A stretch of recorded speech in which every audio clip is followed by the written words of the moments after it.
Buenas noches, mis queridos hermanos. Aquí estamos una vez más para estudiar la palabra de Dios. Damos gracias a Dios porque la palabra de Dios es nuestro alimento, nuestro sustento. Y estamos aquí para seguir adelante en este estudio de la palabra del Señor.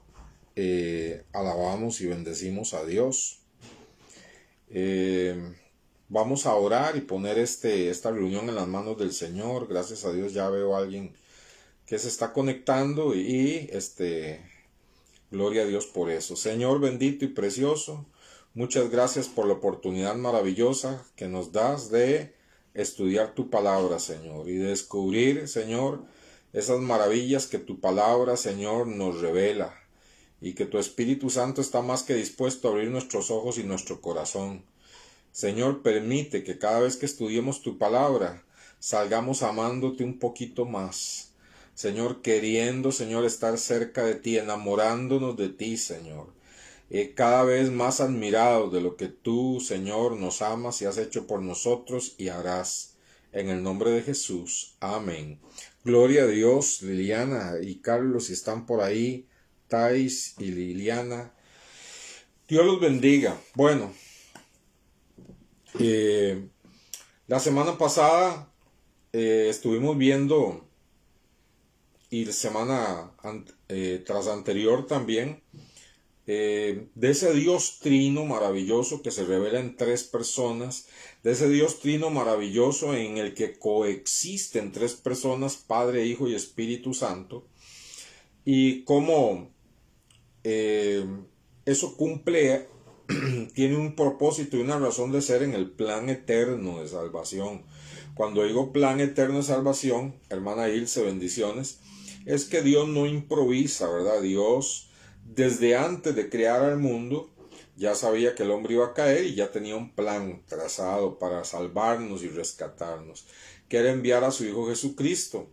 Y entonces estuvimos haciendo énfasis en cómo Jesucristo se presenta como Hijo de Dios, lo cual una de las mayores razones es porque Él en su encarnación, ¿verdad? Porque como segunda de la persona de la Trinidad, Él es eterno, coexistente con el Padre desde antes de la creación del mundo, desde la eternidad.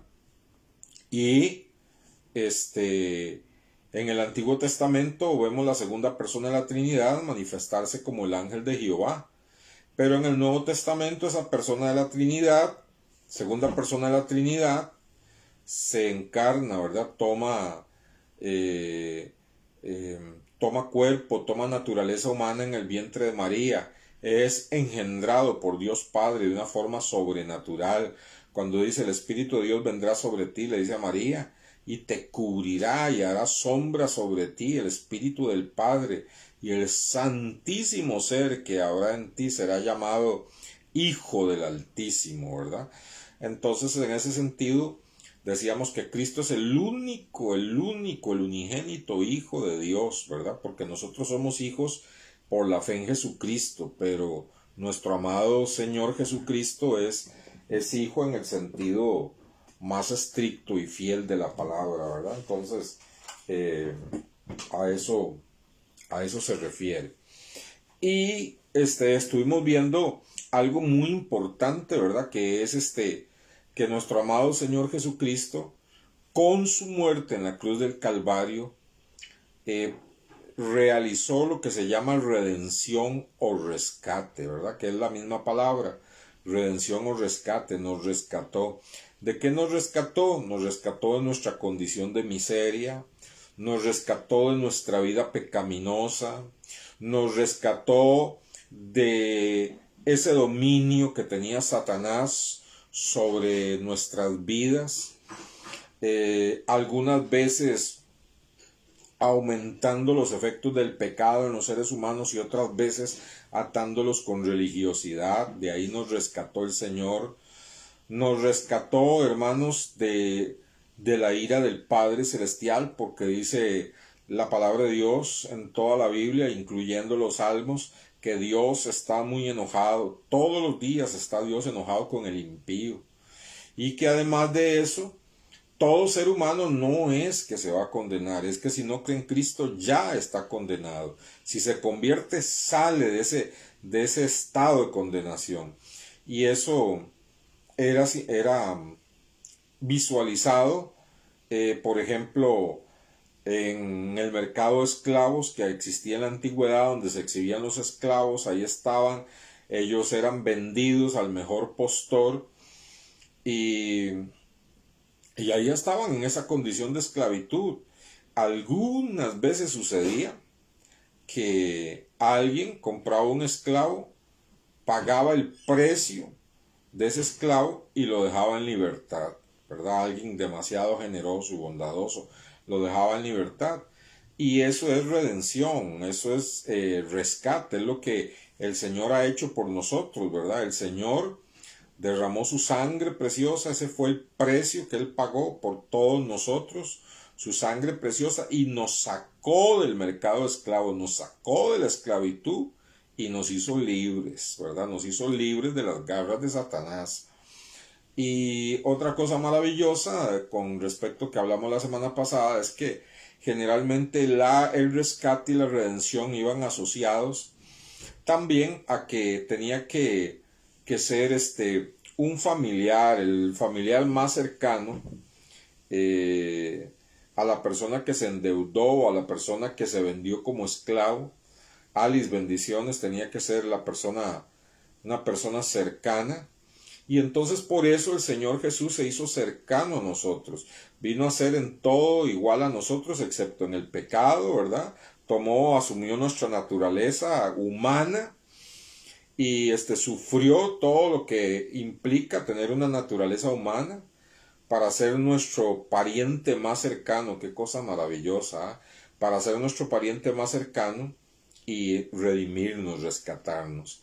En esta noche, en ese plan eterno de salvación del Hijo, vamos a estudiar otras palabras. Vamos a estudiar que también algo que hizo Jesucristo al dar su vida en la cruz del Calvario, al morir por la humanidad y al derramar su sangre preciosa, no solo nos rescató, nos redimió, sino que también hizo expiación por nosotros. Una palabrita que a veces la podemos encontrar en la Biblia y que muchas veces aún leyendo en un diccionario no entendemos bien, ¿verdad? Porque muchas veces los diccionarios manejan conceptos desde un punto de vista no bíblico, ¿verdad? Entonces Jesucristo hizo expiación por nosotros.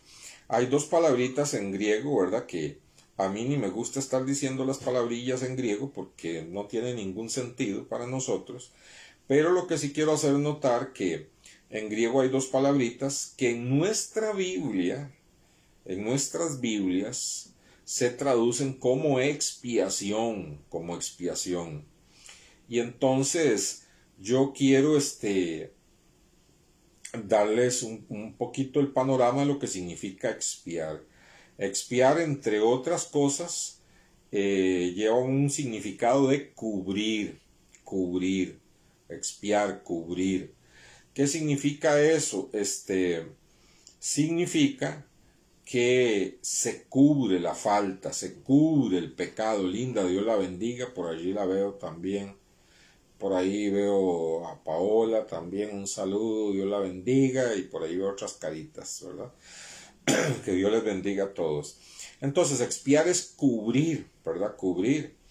Entonces, eso da la idea, por ejemplo, cuando se sacrificaba un cordero y se llevaba la sangre al lugar santísimo, y en el lugar santísimo estaba el arca, que algunas versiones la traducen como el cofre, ¿verdad? El arca, la famosa arca de la alianza. Esa arca que cuando alguien quiso sostenerla murió, porque es muy sagrada para ser tocada. Solamente se podían meter unas varas en unas argollas que tenía el arca para que la transportaran los sacerdotes sin tocarla, ¿verdad? Y en esa arca se manifestaba la presencia santa de Dios, ¿verdad? Y muchas veces desfilaban ellos con el arca cuando iban a la guerra, con el arca desfilaron hacia el Jordán y se abrió, simbolizaba la presencia de Dios. Dentro de esa arca habían una muestra del maná que sobrenaturalmente se preservaba y no se descomponía, una muestra del maná para recordarle a los israelitas que Dios era su proveedor.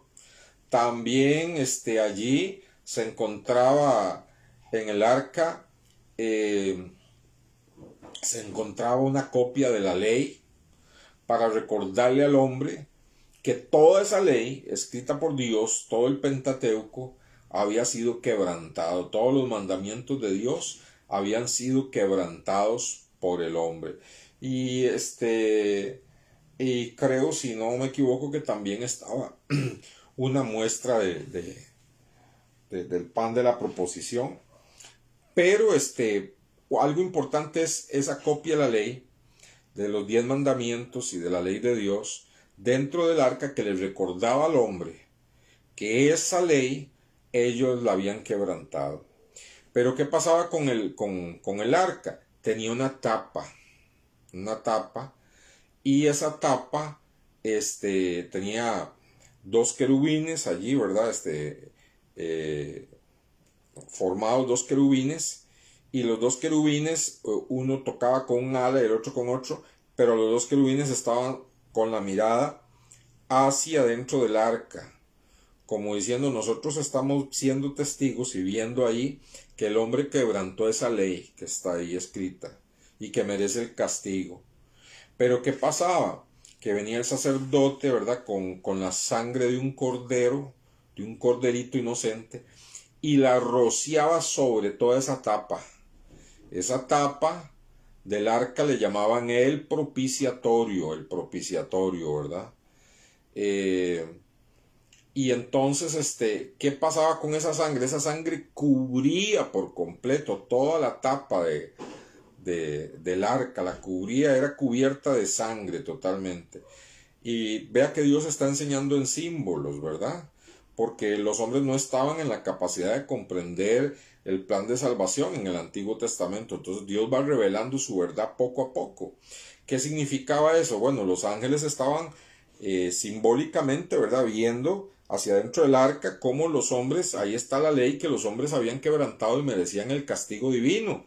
Pero ahora no pueden ver nada, porque todo está cubierto de sangre, de la sangre de un cordero inocente, cubierto. Y los ángeles no pueden ver nada.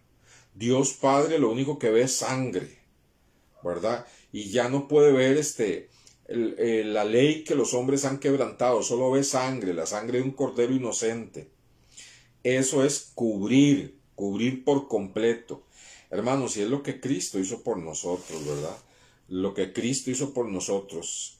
Yo soy muy sensible en el sentido de que cuando estoy hablando de Cristo o algo así, hermanos, yo siento la presencia de Dios y siento quebrantamiento de la obra maravillosa que Cristo ha hecho por nosotros. Y mi deseo es que el Espíritu Santo les transmita esto a ustedes también y amen más a Cristo, ¿verdad? Y nos volvamos todos más amantes y más santos, ¿verdad? Y dejemos de poner tanto pero para servir al Señor, para congregarnos, para buscarle, para adorarle, porque cuando el Señor ha hecho tanto por nosotros, ¿verdad? Cómo nosotros ponemos excusas a veces para hacer algo por Él o para obedecer las cosas más sencillas de la Biblia. Y entonces, hermanos, eso es lo que el Señor ha hecho, cubrió nuestras faltas, cubrió nuestros pecados, todo lo malo que hemos hecho ha sido cubierto por la preciosa sangre de Cristo Jesús. Eso es algo, hermanos, maravilloso, que lo entendemos un poquitito cuando vamos al Antiguo Testamento y entendemos eso, que toda la tapa del arca era llena con la sangre de un cordero inocente, para que simbólicamente los ángeles ya no vieran, no fueran testigos de la ley que el hombre ha quebrantado, de los 10 mandamientos, sino lo único que pudieran ver era sangre inocente, y Dios también, sangre inocente. Entonces, eso hacía que Dios no enviara su ira sobre los pecados de Israel, a pesar de que eran tan pecaminosos, dándole la espalda a Dios, volviéndose a la idolatría, presentando sacrificios al Señor y luego iban y lo presentaban a otros dioses, ¿verdad?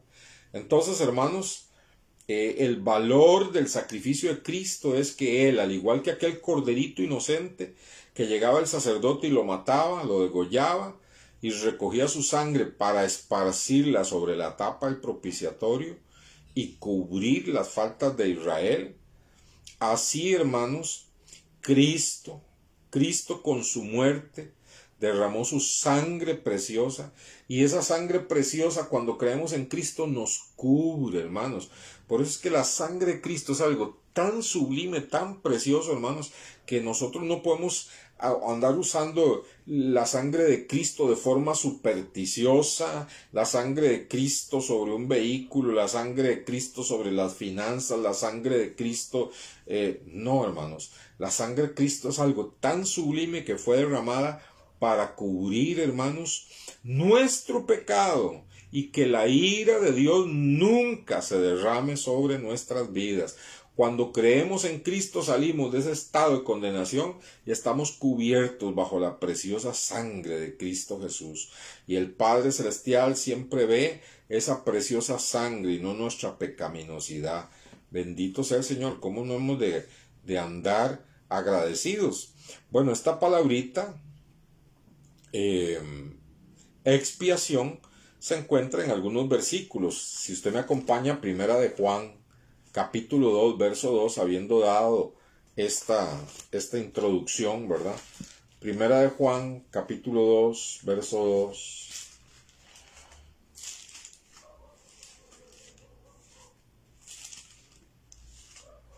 Primera de Juan, capítulo 2, verso 2. Voy a leer desde el verso 1 porque el verso 1 es muy hermoso, ¿verdad? Primera de Juan, capítulo 2, verso 1 y 2.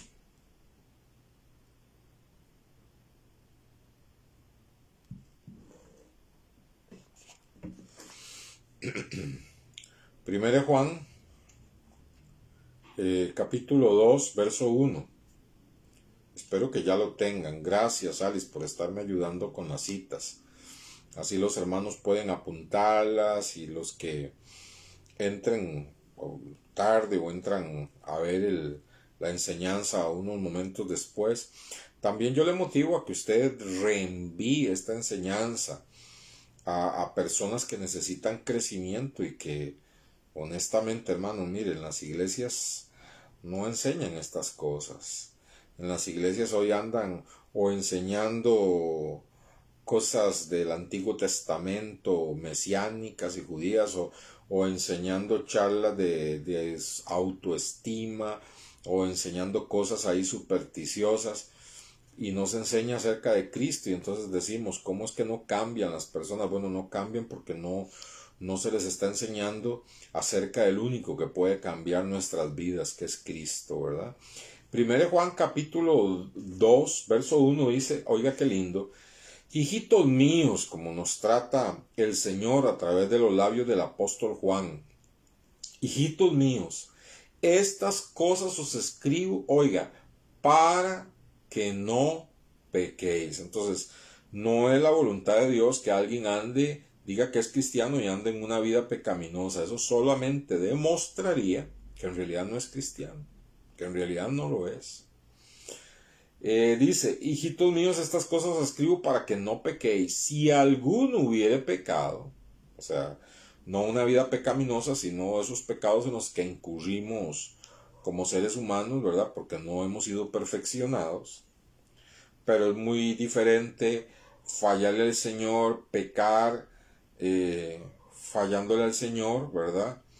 Que no planificando, viviendo y moviéndonos en una vida de completa pecaminosidad. Son dos cosas diferentes. Hijitos míos, estas cosas escribo para que no pequéis. Si alguno hubiere pecado, abogado tenemos para con el Padre, a Jesucristo el justo. Entonces viene hablando Jesucristo. Oiga, y él, Jesucristo, es la propiciación por nuestros pecados. Entonces aparece aquí la palabra propiciación. Acuérdese cómo se llamaba la tapa que cubría el arca. Se llamaba propiciatorio. Y esa tapa era cubierta totalmente con la sangre de un cordero inocente.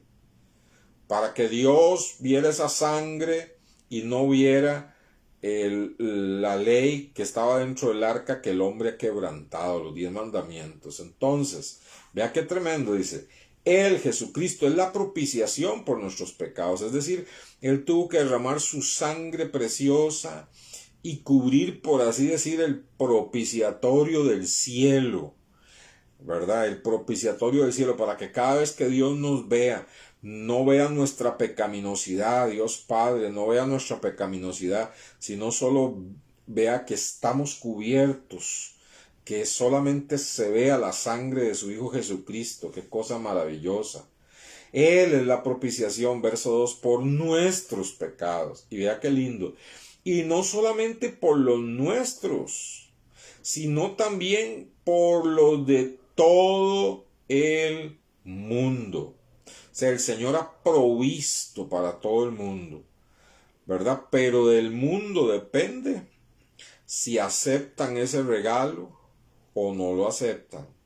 Pero ahora usted y yo, que somos cristianos, hermanos, debemos de cambiar la perspectiva. Es que qué cosa tan maravillosa, qué plan, desde antes que el mundo existiera, qué plan tan perfecto, y cómo empezó Dios a educar al pueblo de Israel para que esa educación llegara hasta nosotros, ¿verdad? Educándole que era necesaria una sangre que se derramara sobre esa tapa del propiciatorio para cubrir las transgresiones, y cómo ahora Cristo en el Nuevo Testamento dice, yo soy ese corderito que derramé esa sangre para cubrirles a ustedes, para cubrirles.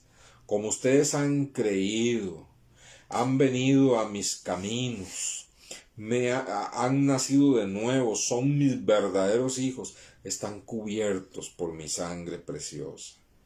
Y hay oportunidad para todo el que quiera arrepentirse y creer, ¿verdad?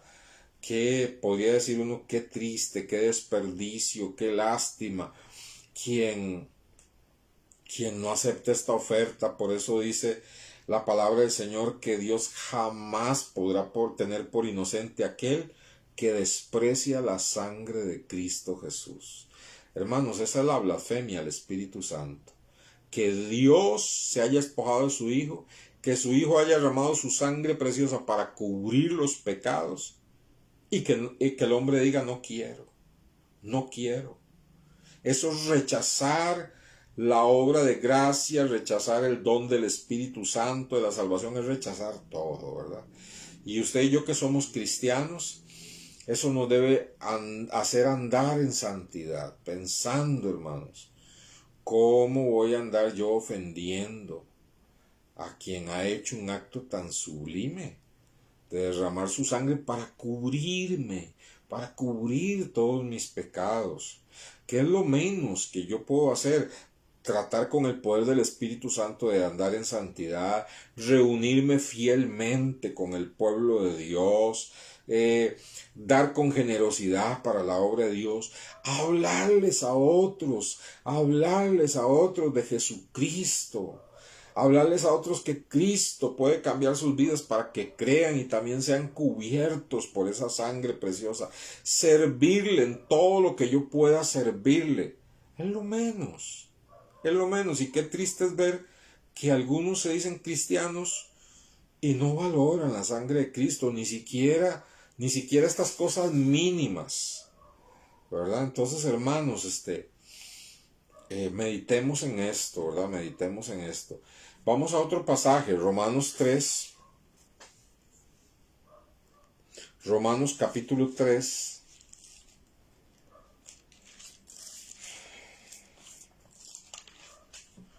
Romanos capítulo 3, versículo 35. Hey, no. Romanos capítulo 3, vamos a ver.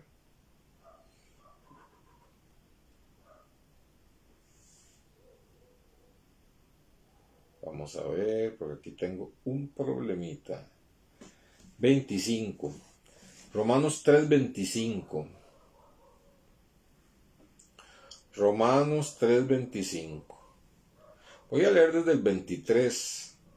Desde el 23 para que nosotros podamos ver un poquito el contexto. Romanos 3:23. Dice así. Espero que ya lo haya encontrado. Romanos 3:23 dice: por cuanto todos pecaron, todos están destituidos de la gloria de Dios. O sea, todo ser humano nace en pecado. Todo ser humano nace con lo que se denomina el pecado original. Nacemos con la herencia que nos dejó Adán. Nacemos en pecado. Y estamos destituidos de la gloria de Dios. Pero oiga qué lindo, versículo 24, siendo justificados gratuitamente por su gracia mediante la redención que es en Cristo Jesús. Entonces, ahí vamos a ver, hermanos, una serie de palabras que a veces leemos el libro de Romanos, las leemos y como no las entendemos, ¿verdad? Entonces, siendo justificados, ¿qué significa ser justificado? Significa, ¿verdad?, que el Señor ya no toma en cuenta nuestros pecados. Y eso lo ha hecho, dice, gratuitamente. Ser justificado significa que Dios dice, eres justo, te declaro justo. Señor, pero yo soy un pecador, sí, pero te declaro justo. Pero no te declaro justo así arbitrariamente, porque quiero, no, te declaro justo de una forma gratuita, por la redención, por el rescate que hizo mi Hijo Jesucristo. Porque mi Hijo Jesucristo les rescató. Y como Él les rescató dando su vida, yo los declaro justos. Vea qué lindo, ¿verdad? Es entender así el pasaje. Verso 25, ¿verdad? Está hablando de Cristo. Mediante la redención que es en Cristo Jesús. Verso 25. A quien Dios puso, oiga, Dios puso como propiciación por medio de la fe en su sangre. Santo Dios. Dios puso a su Hijo Jesucristo, dice, como propiciación, es decir, lo puso para que al dar su vida cubriera nuestras vidas, toda nuestra pecaminosidad, toda nuestra debilidad humana, toda nuestra pecaminosidad fuera cubierta. Y aquí sí lo aclara, ¿verdad? La imagen del Antiguo Testamento dice, en su sangre. O sea, fue necesario, como el sacerdote degollaba aquel corderito inocente para cubrir toda la tapa del propiciatorio y ser propicio al pueblo de Israel, así Cristo, dice, Dios lo envió como propiciación para que nuestras faltas y pecaminosidad fuera cubierta por medio de la fe en su sangre. O sea, fue necesaria la sangre del Cordero. Y si tenemos fe en esa sangre preciosa, si hemos rendido nuestra vida a Cristo y tenemos fe en esa sangre preciosa, nos cubre por completo toda nuestra pecaminosidad. Dice, para manifestar su justicia a causa de haber pasado por alto en su paciencia los pecados pasados, con la mira de manifestar en este tiempo su justicia a fin de que Él sea el justo y el que justifica al que es de la fe de Jesús. Dios justifica al que es de la fe de Jesús. Oiga qué lindo. Dios justifica al que es de la fe de Jesús. ¿Es usted de la fe de Jesús? Realmente está esa fe en Jesús que le envuelve por completo, y esa fe en su sangre, eso hace que el justo, el que es justo, nos justifique, nos declare justos, sin pecado y cubiertos con la sangre del Cordero. Cubiertos con la sangre del Cordero. Qué cosa maravillosa. Hebreos, vamos a Hebreos capítulo 9. Otro versículo maravilloso. Hebreos, el libro de Hebreos, capítulo 9. Libro de Hebreos, capítulo 9.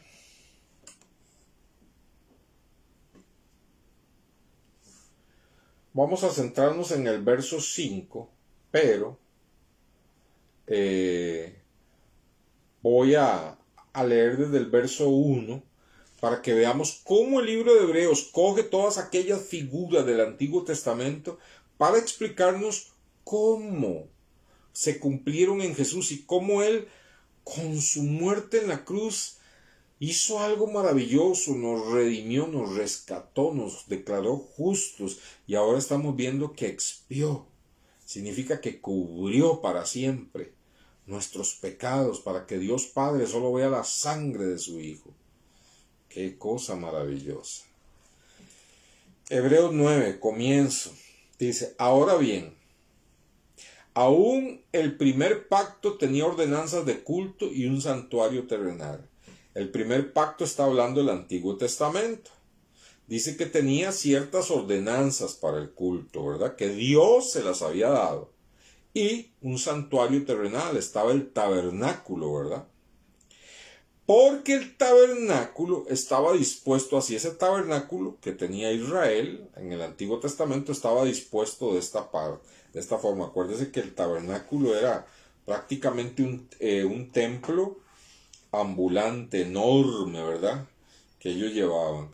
Porque el tabernáculo estaba dispuesto así. En la primera parte, llamada el lugar santo, estaban el candelabro, la mesa y los panes de la proposición.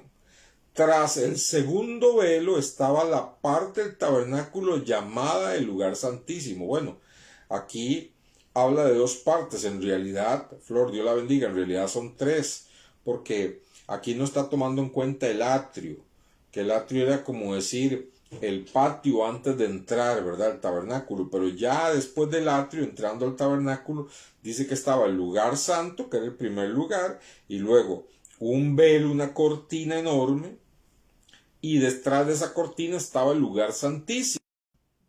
Verso 3, tras el segundo velo estaba la parte del tabernáculo llamada el lugar santísimo. Y dice, el cual tenía un incensario de oro, y el arca del pacto cubierta de oro por todas partes, en la que estaba una urna de oro que contenía el maná. La urna de oro era el arca, ¿verdad?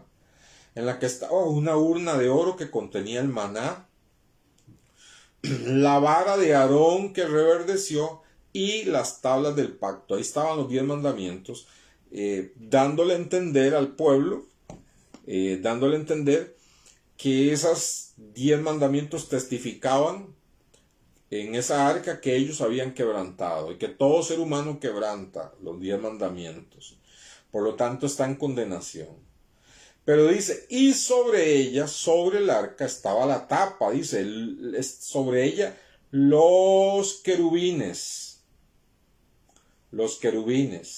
de gloria que cubrían el propiciatorio, de las cuales cosas no se puede hablar en detalle. O sea, el escritor del libro de Hebreos, guiado por el Espíritu Santo, dice, es tan rico, es tan profundo que no puedo, requeriría libros de libros para entrar en detalles, para hablar de la obra de Cristo.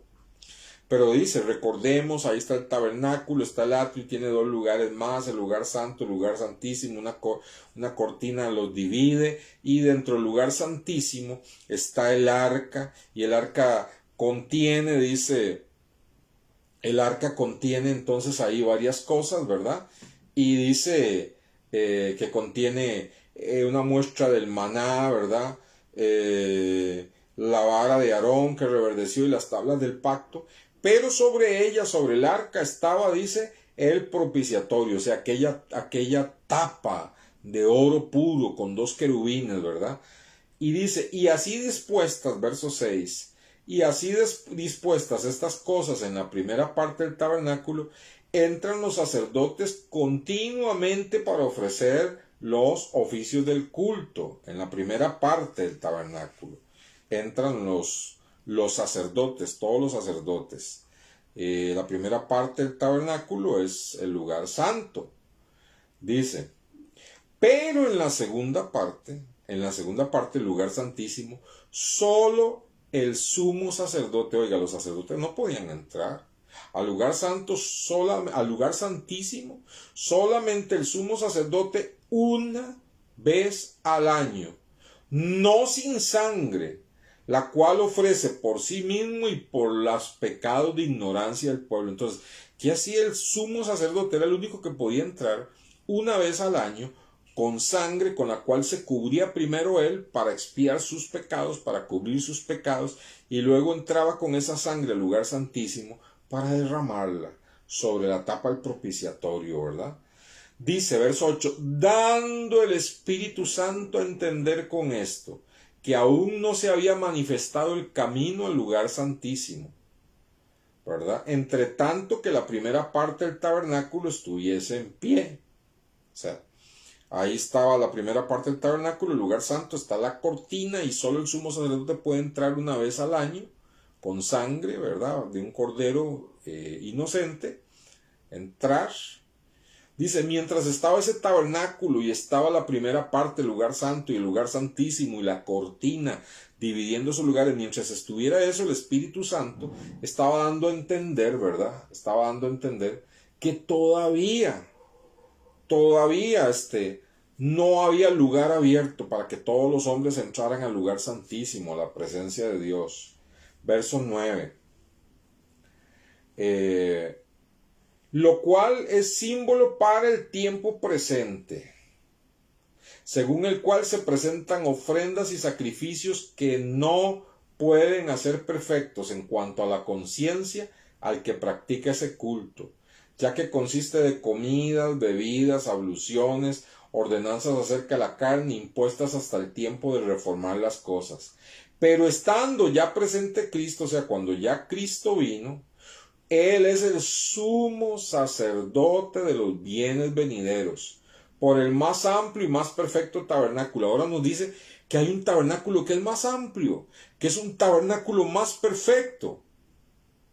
Oiga, que no es hecho de manos, como el tabernáculo que hizo el pueblo de Israel por mandato de Dios, que no es hecho de manos, es decir, no es de esta creación. Está hablando del cielo, hermanos. El cielo es el tabernáculo supremo, sublime, ¿verdad?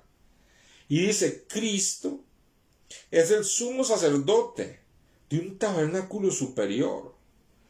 Dice, no esta creación, y no por sangre de machos cabríos, es decir, Jesucristo como sumo sacerdote puede entrar hasta el lugar santísimo, está hablando del trono del Padre Celestial, en ese tabernáculo celestial, puede entrar, pero no entra como el sumo sacerdote que había aquí en la tierra, en Israel, que entraba con sangre de un corderito, no. Dice, verso 12, no por sangre de machos cabríos, ni de becerros, oiga qué cosa maravillosa, sino por su propia sangre. O sea, Jesús vino, murió, y por eso cuando las mujeres le vieron resucitado y le fueron a tocar, él dijo, espérense, todavía no me toquen, tengo que ir a mi Padre, ir a la presencia del Padre, entrar al lugar santísimo, al trono del Padre, y mostrar ahí su sangre preciosa. No sangre de un cordero, no sangre de un becerro, no, su sangre preciosa, su propia sangre, mostrársela al Padre. Verso 12, y no por sangre de machos cabríos, ni de becerros, sino por su propia sangre, entró una vez para siempre, o sea, una vez al año entraba el sumo sacerdote del tabernáculo. Ahora Jesús entró una sola vez al tabernáculo del cielo, una vez que resucitó, ¿verdad? Entró al tabernáculo del cielo, una vez para siempre en el lugar santísimo, habiendo obtenido eterna redención. Oiga qué tremendo, nos rescató eternamente. Y oiga lo que dice, verso 13, porque si la sangre de los toros y de los machos cabríos y las cenizas de la becerra rociadas a los inmundos, santifican para la purificación de la carne. O sea, todos aquellos sacrificios que hacían los sacerdotes y el sumo sacerdote cubrían temporalmente el pecado del pueblo. Por eso tenían que hacerlo una vez al año. Cubrían temporalmente los pecados del pueblo. Los cubrían, pero no transformaba su vida. Esa sangre, esos corderos, no transformaba sus vidas. Pero oiga, cuánto más, verso 14, Dios mío, cuánto más la sangre de Cristo, el cual mediante el Espíritu Eterno se ofreció a sí mismo, sin mancha a Dios, limpiará vuestras conciencias de obras muertas para que sirváis al Dios vivo. Qué cosa maravillosa. Hermano, la sangre de aquel cordero que ofrecía el sumo sacerdote y derramaba esa sangre sobre el propiciatorio, ¿verdad? Donde habían ahí unas copias de las 2 tablas de la ley acusando al hombre de quebrantarlas, pero ahora Dios no las veía porque estaba cubierto de sangre por 1 año. Y les cubría para que la ira de Dios no cayera sobre el pueblo de Israel por 1 año. Por 1 año. Pero, aunque les cubría por 1 año y no permitía que la ira de Dios cayera sobre ellos, esa sangre de esos corderos no podía transformar al hombre, no lo transformaba internamente, no lo cambiaba internamente. Pero dice que ahora Cristo, no una vez al año, sino que Cristo entró para siempre, una vez, una sola vez, para siempre, al tabernáculo del cielo, al puro trono de Dios Padre, a poner ahí, hermanos, su sangre preciosa para que testifique de que esa sangre nos cubre a usted y a mí. Pero esa sangre de Cristo es tan poderosa que limpia nuestra conciencia de todo lo malo que hayamos hecho y sintamos culpa, ¿verdad? De todos nuestros pecados que nos hacían sentir culpable. La sangre de Cristo limpia hasta la conciencia y nos transforma para que seamos servidores del Dios vivo, servidores del Dios vivo. Por eso, hermanos, es que el verdadero Hijo de Dios ni siquiera hay que andarle empujando para que sirva. El verdadero Hijo de Dios, la sangre de Cristo le limpió sus pecados, le lavó la culpa y le habilita y le pone el deseo que ahora transformado de servir al Dios vivo. Lo que no podía hacer la sangre de aquellos corderos, lo hace la sangre preciosa de Cristo Jesús, quien se presentó en el verdadero tabernáculo del cielo. Hermanos, por eso es que los cristianos diferimos totalmente con los amigos católicos y no podemos aceptar lo que significa misa, porque misa significa sacrificio. Y cuando el sacerdote levanta ahí la hostia y presenta el vino, él está de nuevo sacrificando a Cristo.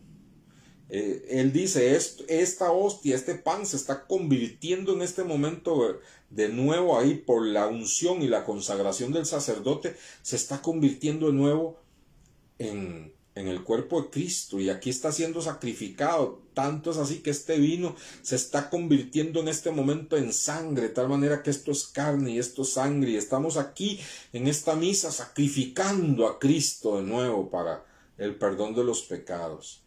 Y eso, hermanos, es una blasfemia. Es una blasfemia porque a Cristo no se puede sacrificar en cada misa, en cada liturgia, en cada culto. Cristo dice que se entregó y entró al cielo, al lugar santísimo, una sola vez. Dio su vida una sola vez y entró una sola vez al cielo con su sangre preciosa para obtener eterna redención para nosotros.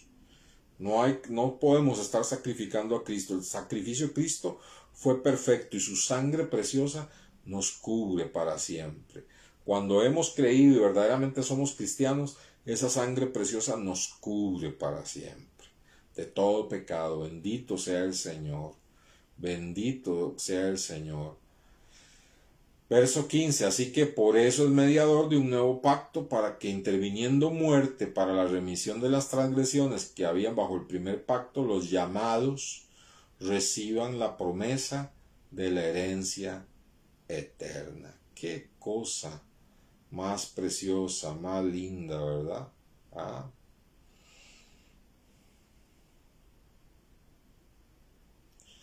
Es maravilloso. Yo le animo a que usted alguna vez lea el libro de Hebreos, pero vaya leyéndolo, pidiéndole al Señor entendimiento. Vea lo que dice el verso 24, ahí mismo, Hebreos 9. Porque no entró Cristo en el santuario hecho a mano, figura del verdadero. O sea, el tabernáculo era un símbolo, era una figura del verdadero tabernáculo, que es el cielo. Jesús dice, no entró en ese tabernáculo hecho por los hombres, que simbolizaba el que está en el cielo, sino en el cielo mismo. Oiga qué lindo, vea.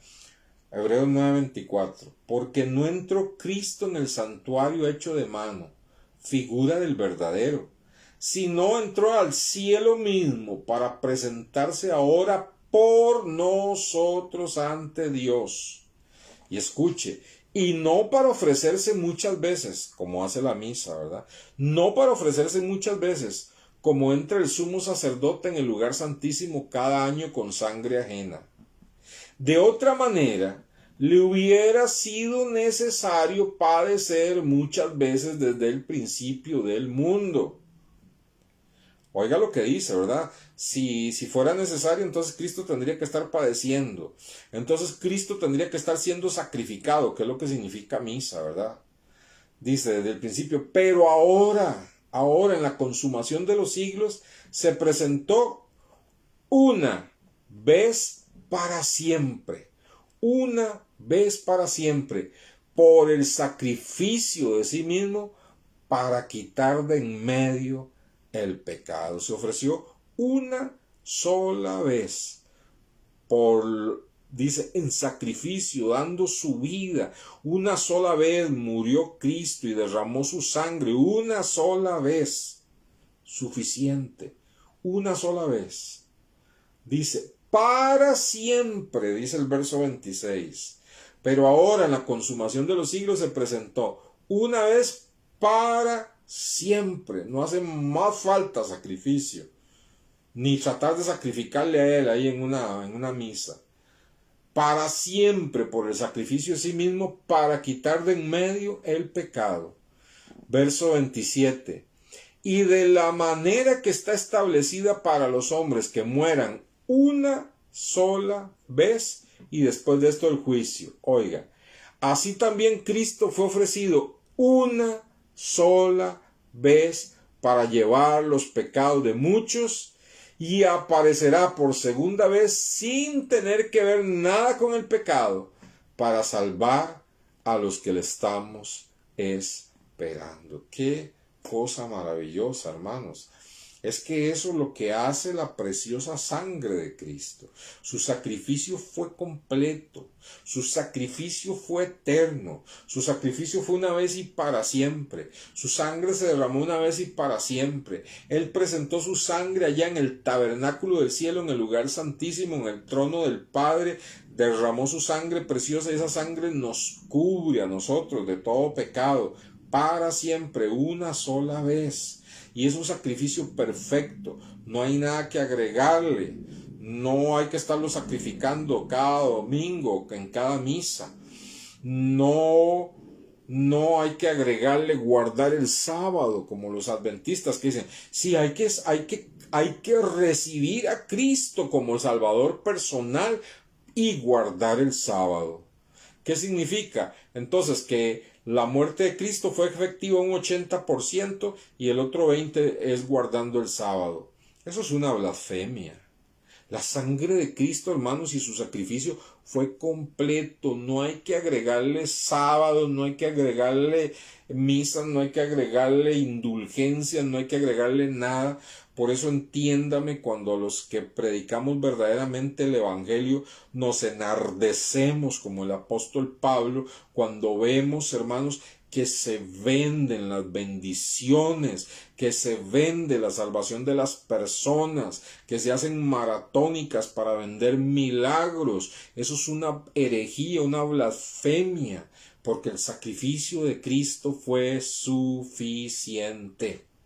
Lo que se requiere es que nosotros seamos verdaderos hijos de Dios. Es todo, nada más, verdaderos hijos de Dios. Oiga, qué lindo, porque hermanos, esto hay que digerirlo suavecito, ¿verdad? Vea qué lindo, ve capítulo 10 de Hebreos. Porque la ley, o sea, todo el Antiguo Testamento tenía la sombra de los bienes venideros. O sea, todo el tabernáculo, el pan de la proposición, el candelero, todo eso era simbólico, todo eso hablaba de lo que iba a venir, ¿verdad? No la imagen misma de las cosas. Nunca puede, por los mismos sacrificios que se ofrecen continuamente cada año, hacer perfectos a los que se acercan. ¿Se da cuenta? Esos sacrificios que ofrecía Shirley, Dios la bendiga, esos sacrificios que ofrecía el sumo sacerdote, y el sacerdote en el Antiguo Testamento, en el Antiguo Pacto, cubría esa sangre, ese corderito, cubría los pecados por un año, pero no transformaba la vida de las personas, dice. Los mismos sacrificios, verso 1, que se ofrecen continuamente cada año, no pueden hacer perfectos a los que se acercan. De otra manera cesarían de ofrecerse, pues los que tributan este culto limpios una vez no tendrían ya más conciencia de pecado. Es decir, si aquella sangre, aquel corderito que se llevaba la sangre al tabernáculo y que se derramaba en el propiciatorio, si tuviera la posibilidad de transformar y cambiar las vidas, no hubiera sido necesario que viniera Cristo. Dice, verso 3, pero en estos sacrificios cada año se hace memoria de los pecados, porque la sangre de los toros, oiga, y de los machos cabríos no puede quitar los pecados. Por lo cual, entrando en el mundo, dice, ¿entrando quién? Jesús en el mundo, dice, sacrificio y ofrenda no quisiste, mas me preparaste cuerpo. Qué cosa tan tremenda, hermanos. Dios Padre le preparó un cuerpo a la segunda persona de la Trinidad, lo llamó su Hijo, Hijo del Altísimo, y le preparó un cuerpo para que ese cuerpo igual al nuestro, Él lo ofreciera en sacrificio. Vea qué tremendo, y Jesús era consciente de eso. Por lo cual, entrando en el mundo, dice, sacrificio y ofrenda no quisiste, mas me preparaste cuerpo. Holocaustos y expiaciones por el pecado no te agradaron. Entonces dije, el Hijo dijo, he aquí que vengo, oh Dios, para hacer tu voluntad, como en el rollo del libro está escrito de mí. Diciendo primero, sacrificios, ofrenda y holocaustos y expiaciones por el pecado no quisiste, ni te agradaron. Y diciendo luego, he aquí vengo, Dios, para hacer tu voluntad, quítalo primero para establecer esto último. Es decir, todos aquellos sacrificios ya no son necesarios, porque ahora Cristo vino y el Padre le dio un cuerpo a través de la Virgen María, le dio un cuerpo para que fuera el Cordero perfecto. Y esto lo entendió Juan el Bautista por inspiración del Espíritu Santo cuando vio que Jesús venía al Jordán. Inmediatamente que lo vio y que venía Jesús para bautizarse, pegaba gritos y decía, este es el Cordero de Dios que quita el pecado del mundo. ¿Qué está diciendo? Este es al que Dios Padre le dio un cuerpo, a la segunda persona de la Trinidad le dio un cuerpo, para que viniera y como un cordero muera, derramando su sangre para quitar nuestros pecados. Qué cosa tan tremenda, ¿eh? Verso 9, 10:9. Y diciendo, he aquí que vengo, Dios, para hacer tu voluntad, quítalo primero para establecer esto último. Verso 10, en esa voluntad somos santificados mediante la ofrenda del cuerpo de Jesucristo hecha una vez para siempre. ¿Se da cuenta? Jesús ofrendó su cuerpo, su sangre lo ofrendó una vez para siempre, no más. Y nadie puede estar ahí haciendo que sacrifica a Cristo cada liturgia, porque fue presentado una vez para siempre. Verso 11. Ciertamente todo sacerdote está día tras día ministrando y ofreciendo muchas veces los mismos sacrificios que nunca pueden quitar los pecados. Pero Cristo, y de nuevo, habiendo ofrecido una vez para siempre, ya no hace falta ofrecerse en misas, ni liturgias, ni nada, habiendo ofrecido una vez para siempre un solo sacrificio por los pecados, se ha sentado ahora a la diestra de Dios, y de ahí en adelante esperando hasta que sus enemigos sean puestos por estrado de sus pies. Oiga esto, porque con una sola ofrenda, es decir, con su vida, con su sangre preciosa, hizo perfectos para siempre a los santificados. Hermano, el verdadero Hijo de Dios no tiene que tener miedo a perder su salvación. El verdadero Hijo de Dios no anda en temor, porque el verdadero Hijo de Dios sabe que una ofrenda, la de la vida de Jesucristo y su sangre preciosa, le han perfeccionado para siempre, ante Dios Padre. Vea lo que dice: una sola ofrenda hizo perfectos para siempre a los santificados. Aquí en la tierra no somos perfectos, estamos perfeccionándonos, creciendo en santidad, pero Dios Padre ya nos ve perfectos, a través de la sangre de Cristo Jesús. Verso 15, y nos atestigua lo mismo, oiga, el Espíritu Santo atestiguando, después de haber dicho: este es el pacto que haré con ellos después de aquellos días, dice el Señor. Pondré mis leyes en sus corazones y en las mentes las escribiré. Añade: y nunca más me acordaré de sus pecados y sus transgresiones. Pues donde hay remisión de estos, no hay más ofrendas por el pecado. Así que hermanos, oiga el llamado. Después de haberles explicado todo esto, está diciendo Dios a través del autor de Hebreos, después de haberles explicado todo esto. Así que hermanos, teniendo libertad para entrar en el lugar santísimo por la sangre de Jesucristo, por el camino nuevo y vivo que nos abrió a través del velo, esto es de su carne, y teniendo un gran sacerdote sobre la casa de Dios, acerquémonos con corazón sincero, en plena certidumbre de fe, purificados los corazones de mala conciencia, lavados los cuerpos con agua pura. Vea qué tremendo, hermanos. Cuando usted entiende esto, y permítame unos minutos, por favor. Cuando usted entiende esto, usted entiende la ofrenda perfecta que entregó Jesús mismo, su cuerpo, su sangre preciosa, que la presentó allá ante el trono celestial, que nos cubre y que hace que Dios Padre nos vea en santidad para siempre. Cuando usted entiende todo esto, entonces viene la parte práctica.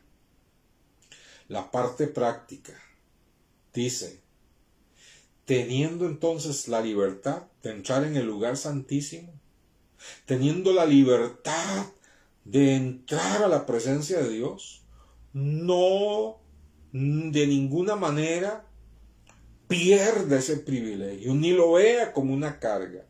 Oiga lo que dice: acerquémonos, verso 22, acerquémonos con corazón sincero.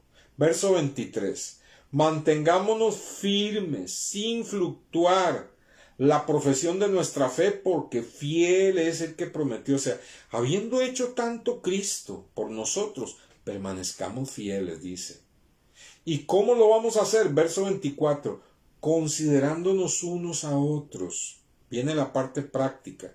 Usted no puede decir que es un creyente verdadero lavado con la sangre preciosa de Cristo Jesús si no manifiesta ese amor de considerarnos unos a otros entre los cristianos para estimularnos al amor y a las buenas obras. Y escuche, no dejando de congregarnos como algunos tienen por costumbre, sino exhortándoos y tanto más cuanto veis que aquel día se acerca. Entonces, ¿qué está diciendo? Que esto es tan sublime, tan maravilloso, tan poderoso, tan precioso, que lo mínimo que se espera de quienes han sido cubiertos con esa sangre preciosa, lo mínimo que se espera es que se mantengan firmes en este mundo, diciéndole no al pecado de las tentaciones, y que consideren a los demás hermanos que están en pruebas, en tribulaciones, no haciéndose los tontos. Que hagan buenas obras con los hermanos que están en necesidad. Y mínimo, si Dios ha hecho algo tan grande, no deje de congregarse. Porque el que usted tenga en poco el congregarse, eso significa que tan en poco tiene lo que Cristo hizo por usted. Porque ahí en la congregación estamos todos los que estamos cubiertos por esa sangre preciosa, dándole honor y gloria al Altísimo. Lo virtual, los cultos virtuales dominicales, fueron una herramienta poderosa en tiempo de la pandemia, circunstancial, y son una herramienta poderosa para hermanos que están enfermos y no pueden asistir al culto, para personas que no conocen al Señor, para algún momento que por alguna razón, alguna circunstancia usted no pudo venir al culto y si ya no pude ir definitivamente y puede conectarse. Y para efectos de que la palabra de Dios le bendijo de tal manera que qué bendición que está grabada y yo puedo volverla a escuchar. Pero nada altera el hecho de que si usted es cubierto por la sangre de Cristo, lo menos que se espera, lo menos, es que usted se congregue, se interese por los demás hermanos, deje pensar en usted mismo, considere a los demás hermanos, congréguese fielmente y manténgase firme. Si no, lo que está diciendo es que el hecho que usted diga que es cristiano es paja, porque no lo manifiesta. Y no está valorando esa preciosa sangre que es expiación, que le cubre.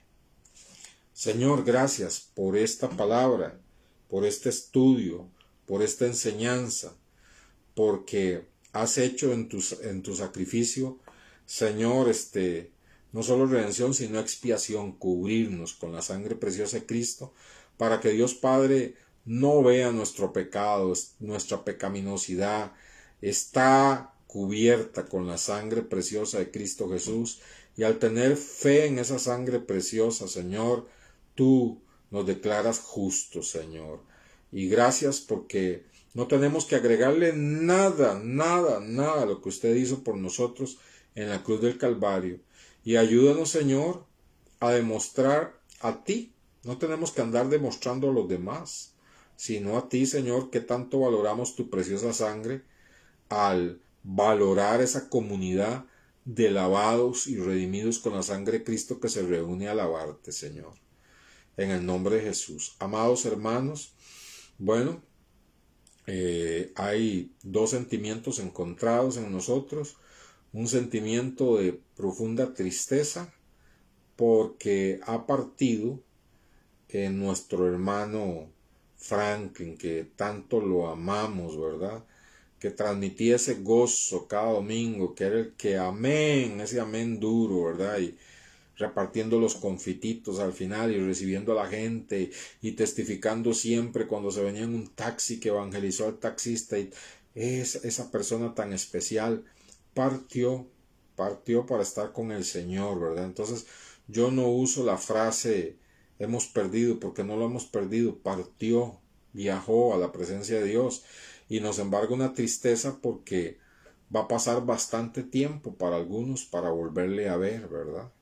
Si el Señor nos llama en estos días, pues le iremos a ver, pero si no nos llama y tarda nuestra reunión con el Señor, es como un ser querido que se va de viaje a Europa y no va a volver a Costa Rica. Y entonces hay una tristeza porque no le vamos a volver a ver. Pero también está el sentimiento de gozo y de alegría. Las dos cosas operan juntas en el cristiano. Esto es un misterio.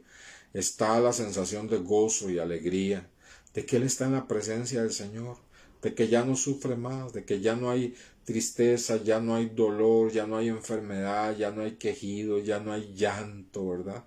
La última vez que hablé con Él, hace como un mes, Él me decía que lo que más sufría Él, lo que más sufría, era no poder congregarse, porque él amaba la congregación, tenía un amor grande por la congregación.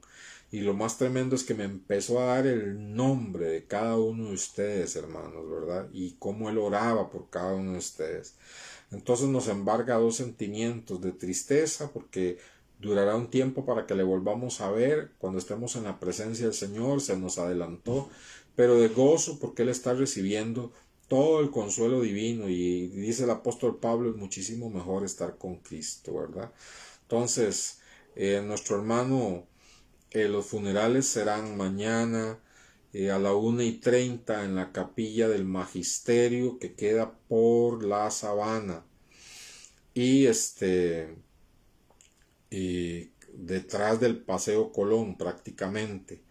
Ahí a la 1:30 estaré celebrando las honras fúnebres, y de ahí partirán los restos del cuerpo del hermano, porque él ya está con el Señor. Partirán hasta Guadalupe, Moravia, donde está el cementerio. Pero si alguno de ustedes pudiera hacerse presente, puede hacerlo a la 1:30 en la capilla del Magisterio, 1:30 en punto, en la capilla del Magisterio que está detrás del Paseo Colón, para fortalecer a nuestra hermana Leticia, nuestra querida hermana en la fe. Dios les bendiga a todos, mis hermanos.